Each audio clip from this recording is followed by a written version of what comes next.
TikTok. TikTok en Afrique est allé arsenal ya ba dilaise, na ba kidnappeur. TikTok. J'ai parlé de la commune de Bandal. Commune de Bandal est un espace oyo batamabe baza mingi. Personne ne peut ignorer ça. So lingozo bandumba, il faut qu'il y ait un Bandal. So lingozo ba kidnappeur, il faut qu'il y ait un Bandal. So lingozo ba dilaise, il faut qu'il y ait un Bandal. So lingozo ba pit pené ma case. Veuillez m'excuser les parents, les mamans là où vous êtes. Il faut toujours aller dans Bandal. Les gens comme de maniqués. Les gens comme ceux qui sont TikTokers, ce sont des gens qui sont prison avant d'attendre pendant 5 ans en prison. Avant d'attendre. Lui, elle gagne de l'argent dans la vie à Moutuka. Donc, il a sa vie. Alors, on va Moutoubou, il va intéresser. Et comment lobaka. Et le pays voit ça. On a cupide, on a ligné zoto base, on a ligné zoto mibali mingi. Et continue à banzela ma bébanda ko encadrer.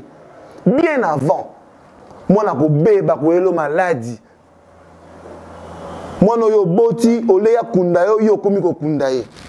Une famille de kidnapping, une famille de mal éduqués. Les influenceuses, vous influencez Arabiso quand on a qui mutakalisation. Vous êtes prêts à tout. Oh, traité que Olia nien, bon qui Olia nien. Oh, traité que Bomamutu, bon qui ne bozalawana. Bon, mino vous avez influenceuse nawana. Bande de criminels, bande de mal éduqués. Vos parents sont des mal éduqués. Vos frères, vos sœurs sont des mal éduqués. Au moins, jeune maman, jeune fille, on va dans l'âge de 34, quand on va pétiner, on va dans l'âge de 34, on va dans l'âge de 34, on va dans oh cop, oh boy, bah cop et comment bon. L'État doit veiller sur ça aussi. Si moi, on a commis Koulouna, donc maman, il dit que moi, on a bien été. Si moi, on a commis assassin, il dit que moi, on a bien été. Parce que l'éducation, depuis le bas âge, c'est la raison pour laquelle nous devons apprendre à nos enfants l'amour. L'amour du prochain. L'amour envers les autres. Quand on te fait du mal, ça m'a bêté. C'est ça ce qu'on appelle les SM, l'éducation civique et morale. Biso, on a bêté quelque part au Kéimba. A bêté pour on dit qu'on finit à épée. C'est pas une bonne maman.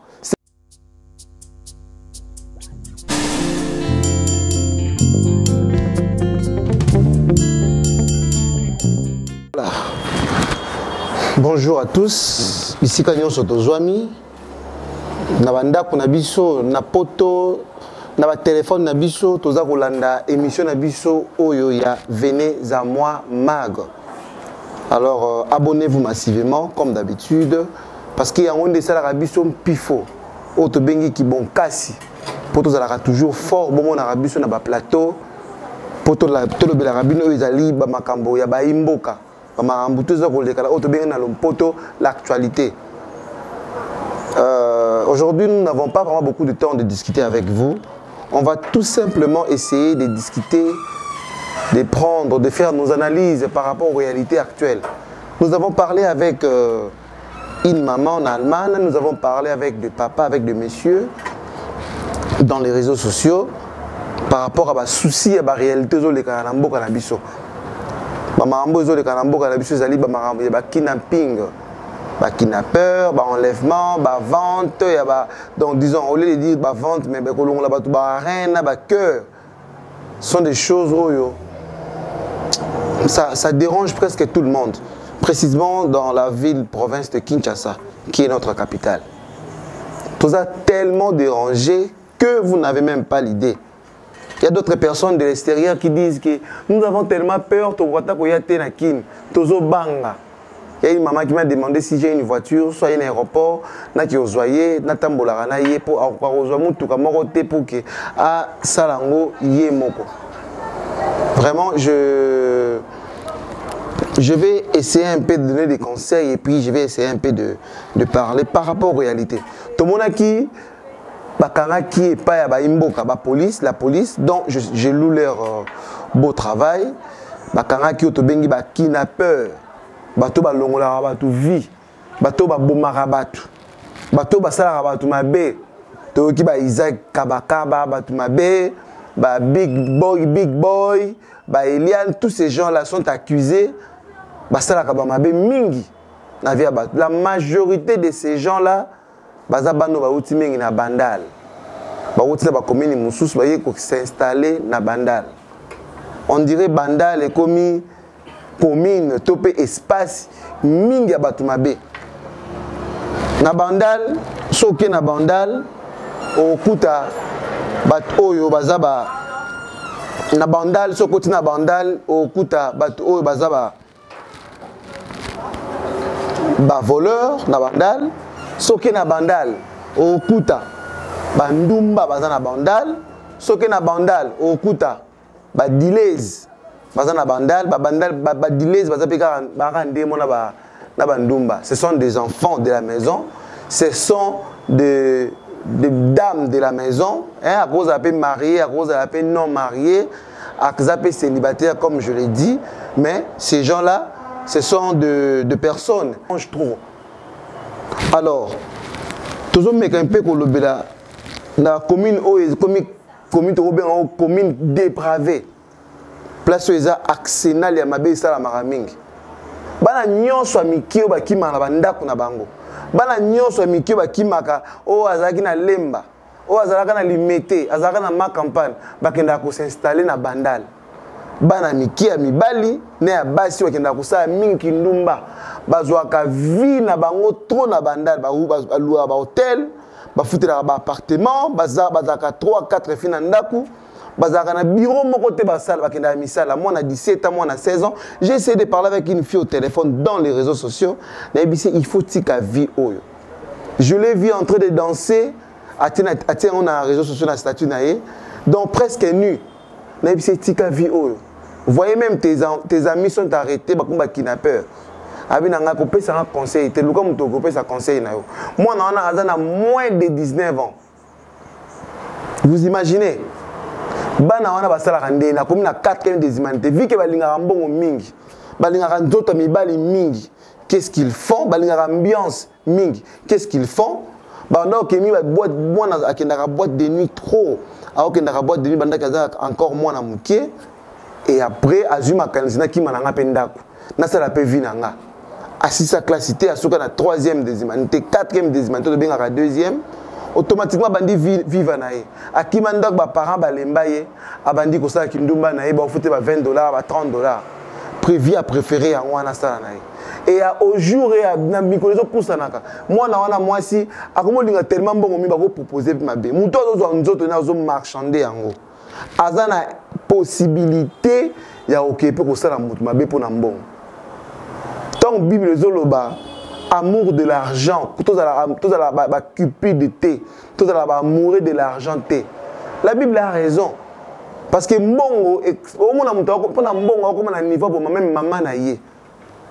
Et ces enfants-là, babima na TV, donc plutôt na ba téléphone, na ba réseaux sociaux, babima ko ba danger, ba na ba vie à bien. Peut-être chez eux, il manque même à manger. Chez eux, leur papa ne travaille même pas. Mais dans les réseaux sociaux, ba riche. Baza ba téléphone ba $650, ba téléphone ba $1000, ndenge bazura mbongo wana toye baraté. Na moi bazaka na ba pongi. Surtout comme à 18h balati bilamba mikuse presque nu sans sous-vêtements, ba ke musala. Bana mike. Autobengi dépravation de mœurs. J'attaque plus d'abord les élèves. Ce sont les élèves, les écoliers autobenga. Ça dérange tout le monde.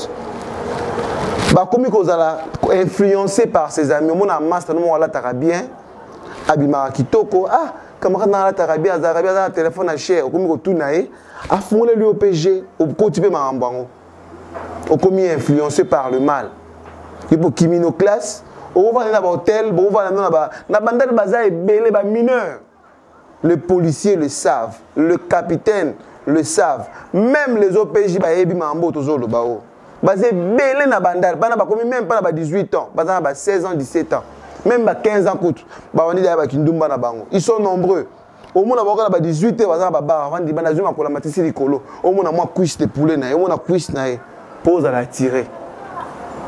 Le soir, la nuit, ba komi ba kidnappeuse. Et au téléphone, baza ba femme battante. Moi na 15 ans, azana une femme te, a commis femme battante. Au ça dans Amsterdam, une femme battante.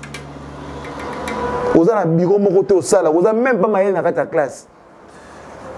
zoba na kati ya classe mais na téléphone femme battante. Femme battante en quoi? Cela fait aussi faire et ça à partir à sous-développement mboka na biso. Tout il y a ba analphabète ba okoma ebele makasi ezo kitsa biso. Tout il y a ba pit bazo koma ebele ezo kitsa biso makasi. Ba malade ezo koma ebele sida. Vous oubliez préservatif P4 tu peux sortir avec quelqu'un, tu peux dire qu'il est malade, mais pour connaître quelqu'un qui est malade de sida, et moi on a raboité.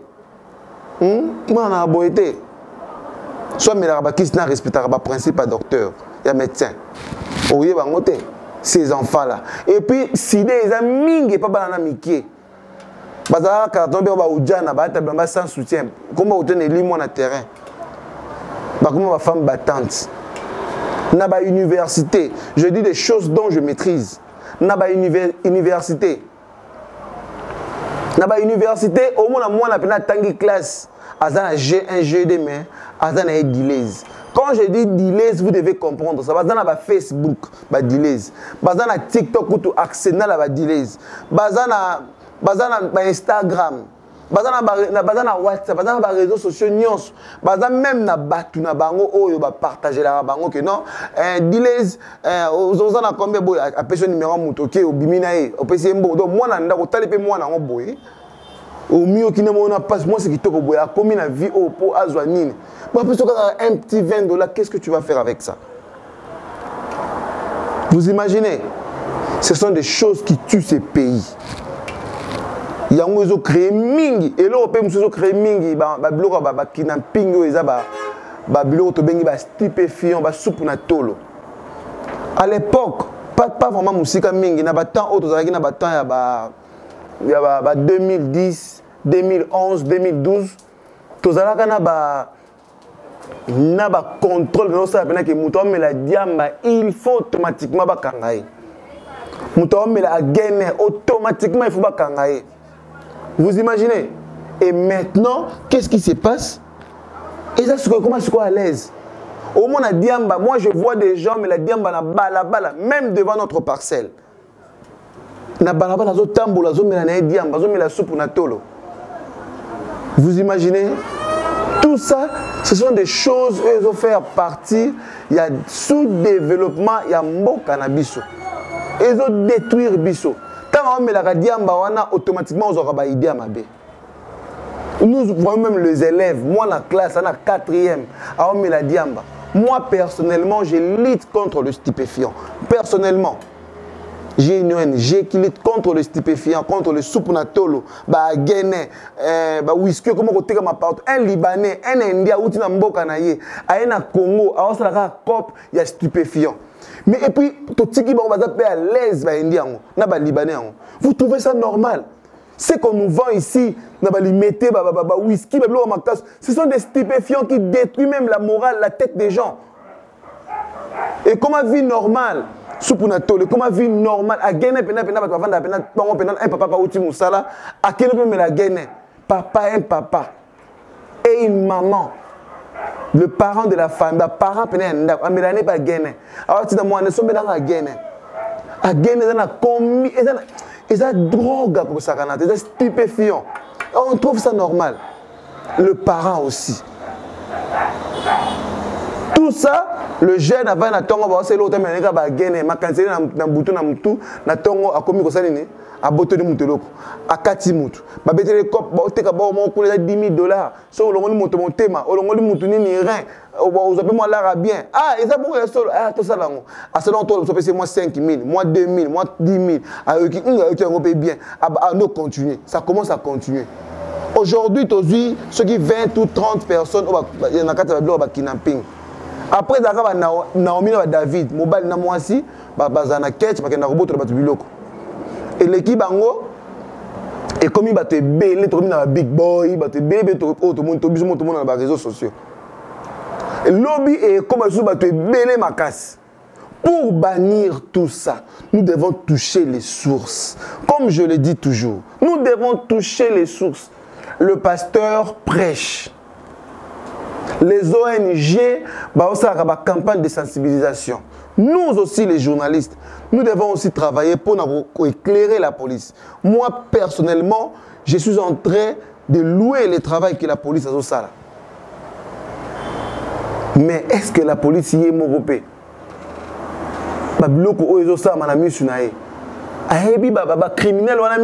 Parce que la police est criminel et belé. Et belé. Il y a certaines personnes qui ont été en flagranté.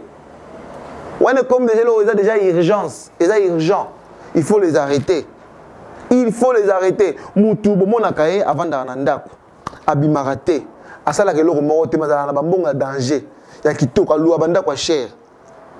Yebisanga muta bongo. Est-ce que la police rolande la bata bongo te? Ce sont des choses auto-kende. TikTok. TikTok en Afrique est allé arsenal ya ba dilaise, na ba kidnapper. TikTok. J'ai parlé de la commune de Bandal. Commune de Bandal est un espace oyo batamabe baza mingi. Personne ne peut ignorer ça. Sur l'ignozo bandumba, il faut qu'il y ait un bandal. Sur l'ignozo ba kidnapper, il faut qu'il y ait un bandal. Sur l'ignozo ba dilaise, il faut qu'il y ait un bandal. Sur l'ignozo ba pit, penez à ma case. Veuillez m'excuser les parents, les mamans là où vous êtes. Il faut toujours aller dans bandal. Au moins jeune maman jeune fille mo bazana âge ba tranquille quand ba petit ba tabanda na isra moko ba vanda na ndako ne apesa o mobile o cop o boy ba cop et comment ka bon. L'État doit veiller sur ça aussi. Quelle image o tozo pesa na mboka na biso? Quelle image même de partenaire o ba ko uta libana pour na financer biso na babilo na biso musu to sala ka awa ba ko banga ko yo ekomi lokola to zaka kana ba pays lokola neti ba Haïti. Le roi ba Colombie, ba trafic ba drogue ça ma pas na biso awa pour tout ça ba matériel mingi auto ba ko contrôler on te contrôle ma casse ça na mingi na aéroport na biso te ba trafic tout ça la ma trop ba to ça ba mandé na ndenge trop bon mon aka mo boye a voyager à Dubaï à Cape Town au publiaka master ma mo lula ah mon cher yo ndeni ko so fungola nga jeko ah mon cher na baraba toi. Mon cher, on a 4 abattu mito, mon cher, on a l'ongle abattu ma belle, on a l'ongle abattu ma plan. Automatiquement, ça passe céder. Ah, bah tiens, comme 10 000, 5 000, à fond léger. C'est parce que vous êtes, moi je vous appelle, vous êtes des faiblards. Vous les femmes battantes. Vous les hommes tiktokers, ceux qui kidnappeurs. Vous, bino ba dilaise, bino ba pit, bino ba vous êtes faiblards, vous êtes des faibles. Vous êtes des immoraux. Vous êtes des mal éduqués. Je vous l'ai dit. Vous êtes des inhumains. Vous êtes faibles. Tu n'arrives pas à chercher l'argent comme les autres. Tu dois faire autre chose. Si nous avons suivi aussi un homme, Kana Bandal,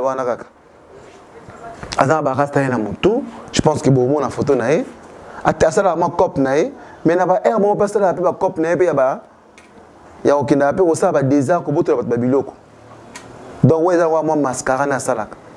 Je l'ai dit, je le répète encore. Dilaise, pit, ba tiktoker, je ne sais pas, bana basi union so ba boya ba classe, ba kena ko va na ba hôtel. Bana mibalo union so ba dinga ko sala musala boete.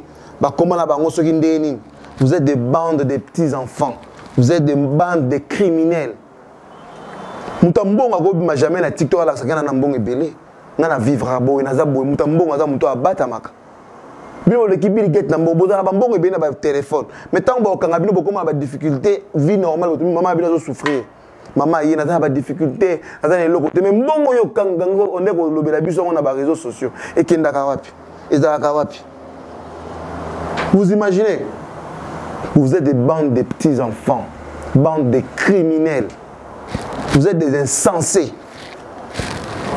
Alors maintenant, je parle maintenant à la chef du quartier, à la chef de riz, chef du quartier, et puis à la bourgmestre. Rôle Nabino, n'habitez à Aranine. Je m'adresse plus à vous, parce que ce fait criminalité de côté ma casse, parce que vous savez, vous, le chef du quartier, le chef de rue, ainsi que le bourgmestre. Vous ne voulez pas aider le pays ni le chef de l'État. Vous travaillez pour le compte du chef de l'État et de notre pays. Vous le bourgmestre, vous le chef du quartier, vous le chef de riz, le chef de riz, le chef du quartier, les bourgmestres, il faut travailler le rôle de service et à renseignement. C'est ça votre rôle. Nandenga normalité. Tant que vous avez à côté de l'avenir tel, le chef de riz, il faut que vous songi. Vrai songo tobo. Il faut que chef de riz.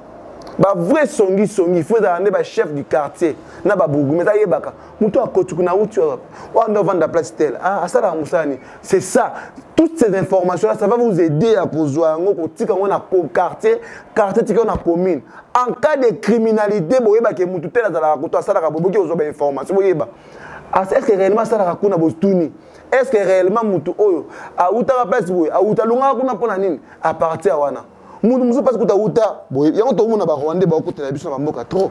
Rwanda koti na kata vanda na commune Lemba. Batu ba ba ateki wana za ka Rwanda. Et après, oh, Rwanda m'a la place telle. Vous imaginez, bah service à renseignement, bah ANR, bah bureau de, boti kanan bah distraction au kanganan bah tamit tout cas. Oh l'accent mon kanabo tika musana bah roulage. Roulage ça censé au kangamutu nyonso. Oyo, a otambo na mutuka. Roulage ça musana mais bino, bon s'occuper d'abord on a affaire à bateau. Boye bah bateau bah otambo la baza bah nani. Même identification pour une nation nationale, plutôt, veuillez m'excuser, il faut que chef de rue. Bakuluna nyonso, chef de rue, il faut que Kuluna. On a maman, on a famille, une maman, on a moi Kuluna. Un papa, on a moi qui n'a père. C'est une famille de mal éduqués. Parce qu'une maman ou bien un papa qui a bien éduqué ses enfants, moi, on a qui n'a père. Si vous lisez bien dans la Bible, Dieu va même juger même les parents par rapport à les salaires. Lisez bien la Bible, on va vous le dire. Je ne sais pas si le pasteur Freddy So qui va me contredire. Nous sommes censés de bien éduquer nos enfants. Il y a autant de vie à bien, il y a cause à la bien. Moi, je suis orgueilleux, moi nandako so moi na ba biloko éduquer ndenge ni moi na ko marcher na vie moi na za cupide alingi mbongo alingi nzoto abasi alingi nzoto mibali mingi et continuer banzela mabe banda ko encadrer bien avant moi na ko beba ko elo maladie moi no yo boti oleya kunda yo komi ko kunda ye une famille de kidnapping une famille de mal éduqués. So moi on a commis Kuluna, donc maman éduqué moi on a bien été. So moi on a commis assassin, on éduqué moi on a bien été. Parce que l'éducation depuis le bas âge, c'est la raison pour laquelle nous devons apprendre à nos enfants l'amour, l'amour du prochain, l'amour envers les autres. Quand on te fait du mal, au gros ça m'a bêté. C'est ça ce qu'on appelle les SM, l'éducation civique et morale. Biso oyoki moi on a bêté quelque part au Keimba. A bêté pour on dit ko finga épée. Zongi c'est pas une bonne maman, c'est pas un bon papa. Vos parents mal éduqués, vos enfants sont des criminels. Vous avez mal éduqué les parents. Vous éduquez pas en abino ma bébé, vous avez criminalité, et après vous c'est là que on a beaucoup de temps la malamu te binonde vous détruire mboka.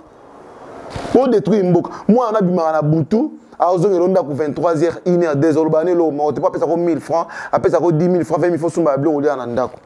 Tu encourages le mal. Vous avez mal éduqué à maman. Une famille de mal éduquée, vos enfants s'exposent dans les réseaux sociaux.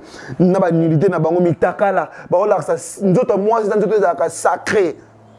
Je ne sais pas si vous voyez la valeur. Nous autres, moi, c'est un prêté. Nous autres, moi, c'est un prix au bon côté. Il y a un grand prêtre Jésus-Christ. Il y a un clous à Makirana et Tangaki. Pour ça, il a prêté. Il y a racheté biso dans le mal. Mais vous, les femmes, beaucoup de nous, beaucoup de marchandés en haut. Na 10 000 francs, 10 dollars. Nous on a 10 000 francs, 10 dollars. Vous êtes criminel. Tu es malade. Est-ce que c'est normal? Nous on a pris que tu sois un homme, que tu sois une femme. Nous on a yo et ça attends la pression 10 milliards de dollars. Nous on a 10 milliards de dollars en valeur. Vous devez le savoir. Mais ça va bien sûr à 100 dollars. Et ça, on a dit que tout le monde qui est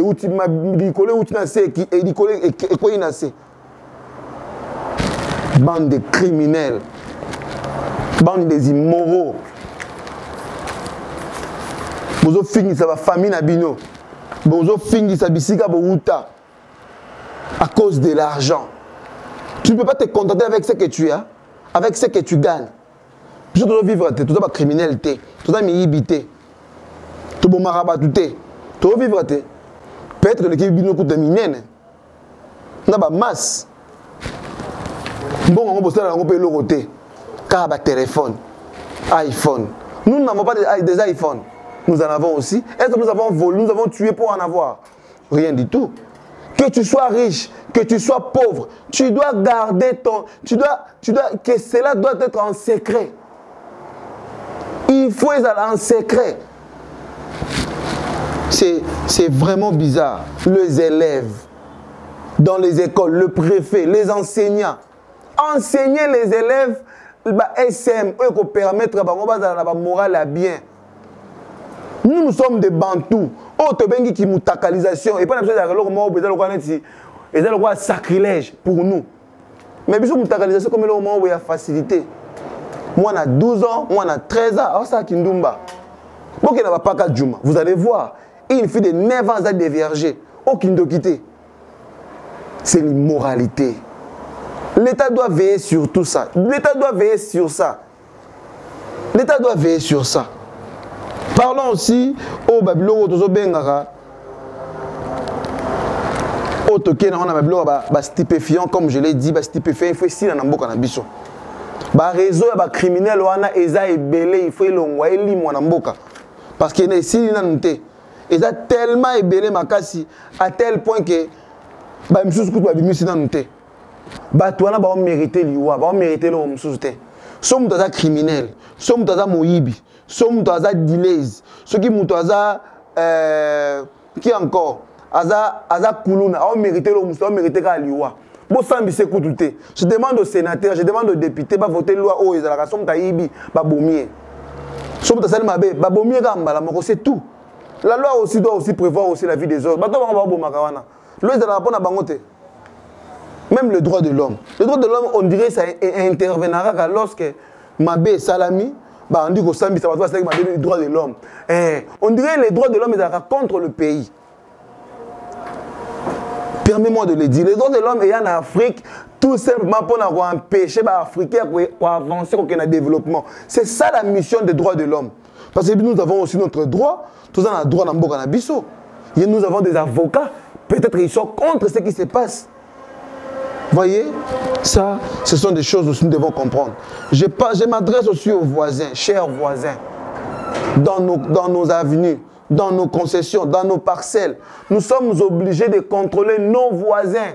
Voisins, on a salaka musala nini, azalaka wapi, avant daka wapi, nani famille na ye. Au vent d'un voisin, nous sommes assassin, on est baraté. Parce que vous êtes sous-informés. Vous devez aussi aider l'État à Bandenga bon. N'importe c'est comme ça. Tout à l'heure, l'émission va bien. Connaissez-vous vos voisins? C'est en France. Nous aussi, ça devait se faire. Voisins dans la Randéni.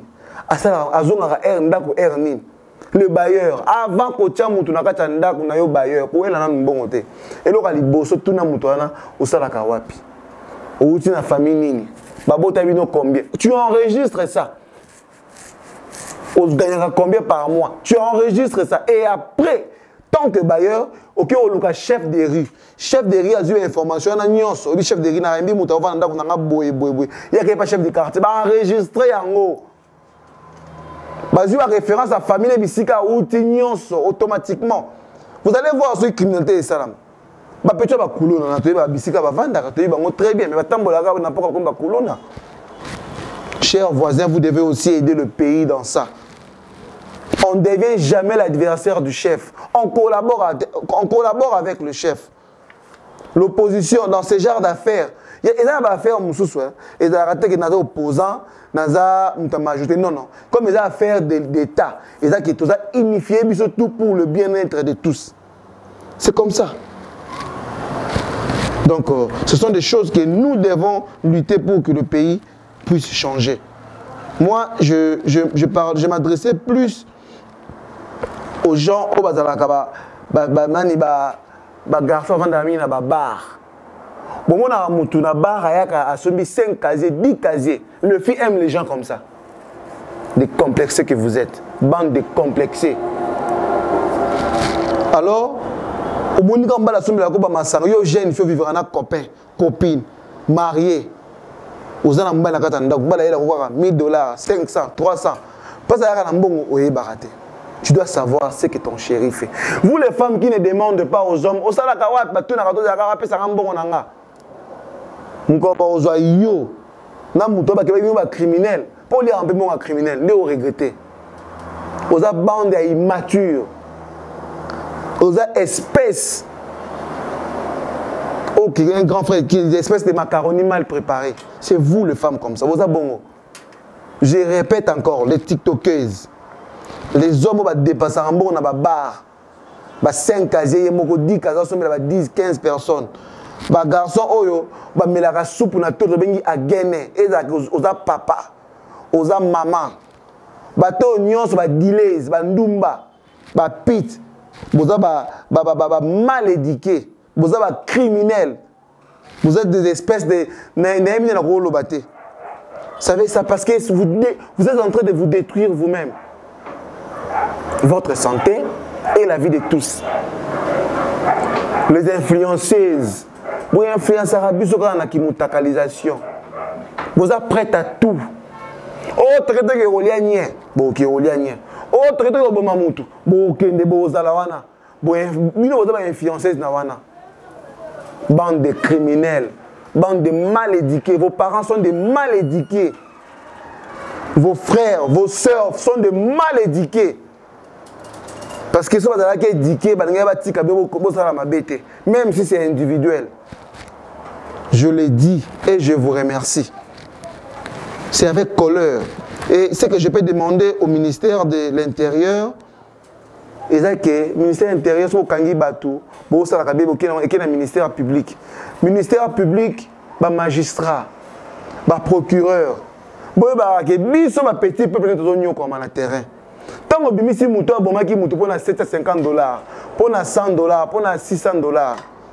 Et ça, on a dit que muto o ya funda kiyo o ke sous ke o barré bonyo ko la biso des fois dossier que na mingi na parquet ba OPJ ba regretter makasi muto abimi lisusu na ote ko kanga sala ki boy. Vous devez travailler pour le bien-être de tous. L'argent c'est rien. Plus to kuta mbongo peut-être au tika mbongo mais ce qu'au parcours na biso na vie to sala ki qu'est-ce que nous avons fait? Voyez, le magistrat. Dieu va vous juger. Moralement aussi, tout ce que vous faites là, ça va influencer aussi vos enfants spirituellement. Pourquoi? Parce que vous savez,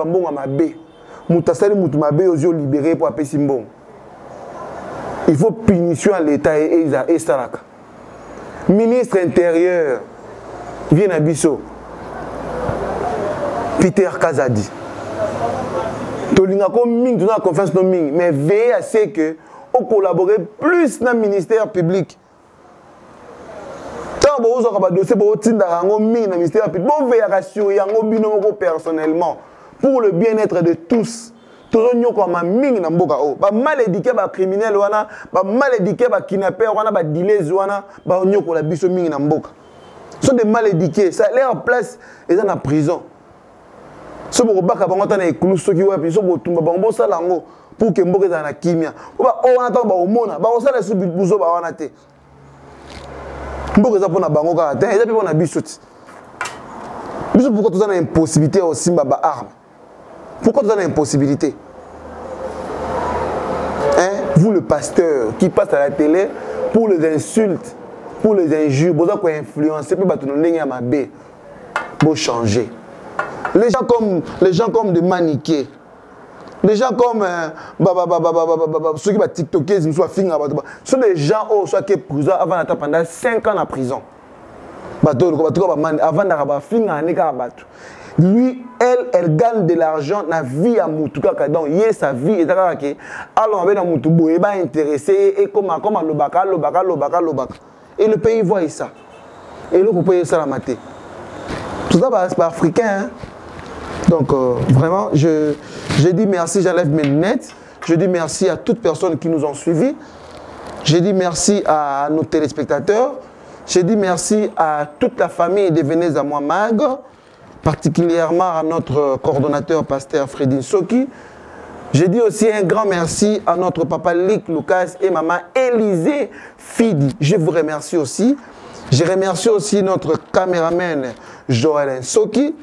Je remercie aussi notre réalisateur Christy Songo. Je te remercie là où tu es. Je remercie notre journaliste aussi Dorcas et la caféine, et la femme de Chador. Je te remercie là où tu es. Je remercie tout le monde. J'encourage aussi les courageux. J'encourage aussi le vrai combattant qui se lève le matin pour chercher de l'argent. Oh, bilanga. Oh, toi qui n'as pas la musana, bango la ndenge longo bani. Oh, qui n'a pas la musana, bango la ndenge bazalaka sérieux. Nous avons encouragé les vendeurs de l'eau, les poussous, les porteurs, les comptables, les économistes, les juristes. Oh, nous avons encouragé Bino. Je vous remercie aussi. Je vous remercie là où vous êtes. Je vous encourage dans le bien. Continuez toujours dans le bien. Ne soyez pas influencés par des bandes de criminels. Ne soyez pas influencés par eux. Je vous remercie. Je remercie tous les pasteurs qui marchent selon la parole de Dieu, qui aiment le bien, qui ne sont pas dans des choses de la criminalité. Je vous remercie aussi. Je remercie toutes les femmes mariées, honnêtes, sincères. Je vous remercie. Je vous encourage aussi. Je remercie aussi tous les élèves et toutes les élèves. Au batang à la classe, on a mayele. Badana ba buzo ba influenceurs, wana te, na ba influenceurs wana te, o ba complexité, ba non complexé. Je vous remercie aussi. Penazo remercie ba tutu ba humble, ba tambu sara vie na bango na humilité, azala millionnaire, azala milliardaire, ala sango muté. Je vous remercie aussi. Vraiment, je remercie tout le monde. Je remercie aussi Deborah Moukendungu. Je remercie aussi Monsieur Innocent Katapaï et ainsi que sa femme Sephora Katapaï. Je vous salue là où vous êtes aussi. Je remercie tout le monde, sans oublier Shaggy Business. Si vous voulez acheter des véhicules, contactez Shaggy Business. Vous ne serez jamais déçus. Et à la prochaine. Merci.